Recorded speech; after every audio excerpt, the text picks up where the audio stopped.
สบายดีพี่น้องสวัสดีค่ะพี่น้องจ้ามื้อนี้ก็มาพบพ่อกับซ่องบ่ดอนสาวตูบอีกคือเก่าเด้อมามื้อนี้มาพอกันอยู่ที่เรือนครัวเนาะพี่น้องเนาะพี่น้องตอนนี้อยู่ที่ประเทศไทยเป็นจังไดพี่น้องเริ่มหนาวแล้วบ่เนาะพี่น้องเนาะมื้อนี้อยู่ที่บ้านของสตุกน้ำบ่ฮู้ว่าเริ่มหนาวหรือว่าจังใดเนาะพี่น้องเนาะเพราะว่าประมาณช่วง5 โมง4 โมงถึง5 โมงน่ะเริ่มมีลมเย็นเข้ามาแล้วเนาะพี่น้องเนาะแล้วตอนนี้ก็อากาศก็เริ่มเย็นๆมาอีกแล้วเนาะพี่น้องเนาะน่าจะเข้าสู่ฤดูหนาวอีกหรือเปล่าเนาะพี่น้องเนาะพี่โง่อาบน้ำเด้เนาะพี่น้องเนาะอยู่ที่ประเทศไทยเป็นจังไดพี่น้องเริ่มหนาวแล้วบ่เนาะพี่น้องเนาะอยู่ทางนี้น่ะใกล้จะเริ่มหนาวอีกแล้วพี่น้องบ่ฮู้ว่าจะเริ่มหนาวอีหลีหรือว่าจังใดนะพี่น้องหรือว่ามื้อนี้หนาว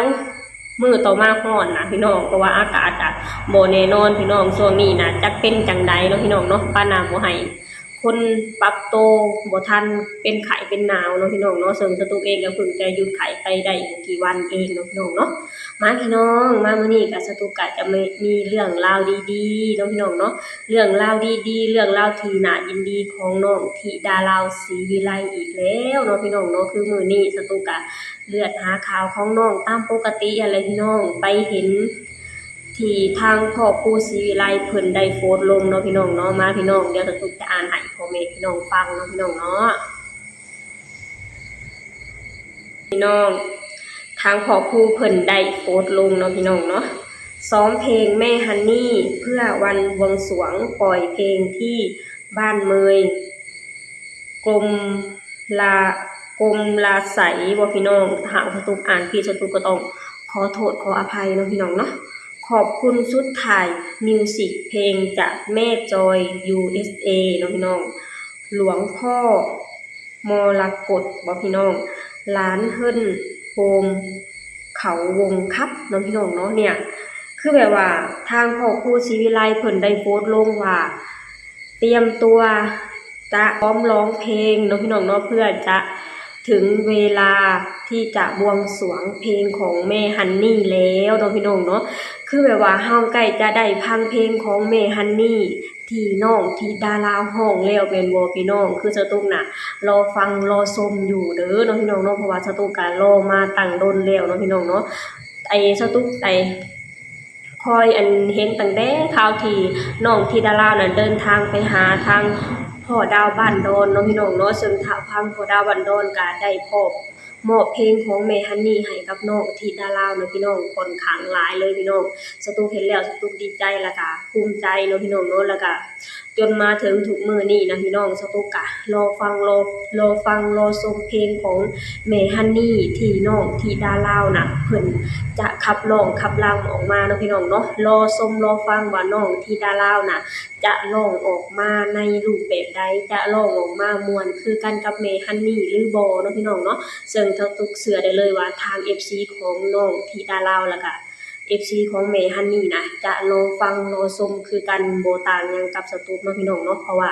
เด็กน้อยคนนี้น้องธิดาลาวน่ะเป็นเด็กน้อยที่มีพรสวรรค์เนาะพี่น้องเนาะร้องเพลงอันใดก็ม่วนไปหมดเนาะพี่น้องเนาะแล้วแต่ว่าร้องเพลงใดก็เป็นตาม่วนเป็นตาฟังไปหมดน่ะเสียงนี่ใสเนาะพี่น้องเนาะเสียงใสแจ๋วนะฟังเสียง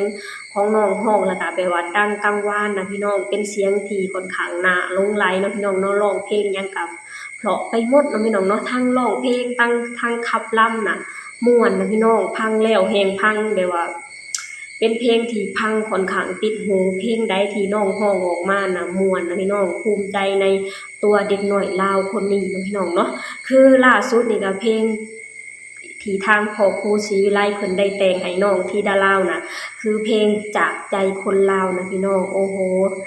อยู่ที่ประเทศลาวน่ะดังทั่วบ้านทั่วเมืองพี่น้องไผก็มักไผก็ชื่นชอบเนาะพี่น้องเนาะโดยเฉพาะบ่าวดอนพี่น้องบ่าวดอนก็เป็น FC ของน้องธิดาลาวเด้พี่น้องเปิดฟังแทบทุกมื้อนะพี่น้องยามเกี่ยวข้าวก็เปิดฟังเนาะพี่น้องเนาะแบบว่าฟังแล้วก็แบบว่าม่วนฟังแล้วก็เคลิ้มไปนำเนาะพี่น้องเนาะทั้งเคลิ้มทั้งซึ้งนะพี่น้องเนี่ยแหละพี่น้องเด็กน้อยคนนี้นะ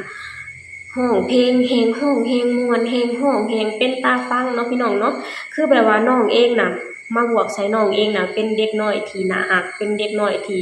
หน้าตาดีเนาะพี่น้องเนาะเวลาที่น้องยิ้มน่ะคือจังว่าแฮงแบบว่างามนะพี่น้องเป็นเด็กน้อยที่ สวยเป็นคลิปน้อยที่แบบว่ามีสง่าราศีเนาะพี่น้องเนาะพ่อน้องแล้วพ่อน้องแห่งน้องได้ใส่สุดลาวเนาะพี่น้องเนาะแห่งเป็นตาหักเป็นตาแพงพี่น้องใส่เสื้อแล้วก็ใส่ผ้าสบายนุ่งสิ้นเนาะพี่น้องเนาะคือจังว่า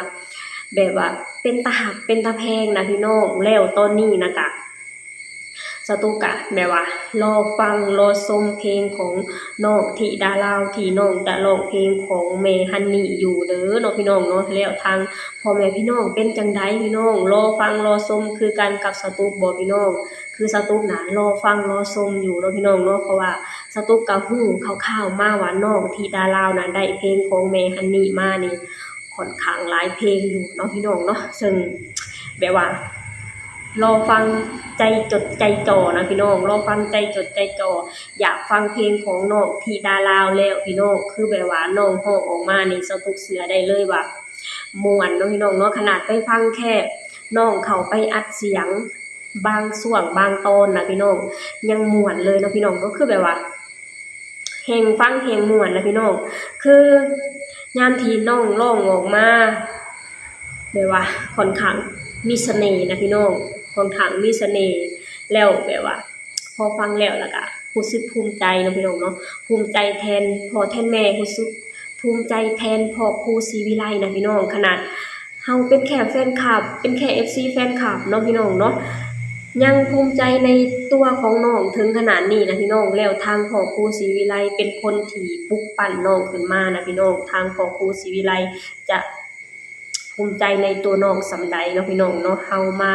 รอฟังรอชมเพลงผลงานเพลงของน้องไปนำกันเนาะพี่น้องเนาะสตุกตื่นเต้นนะพี่น้องอยากให้ถึงมือนั่นไวๆเนาะพี่น้องเนาะคือ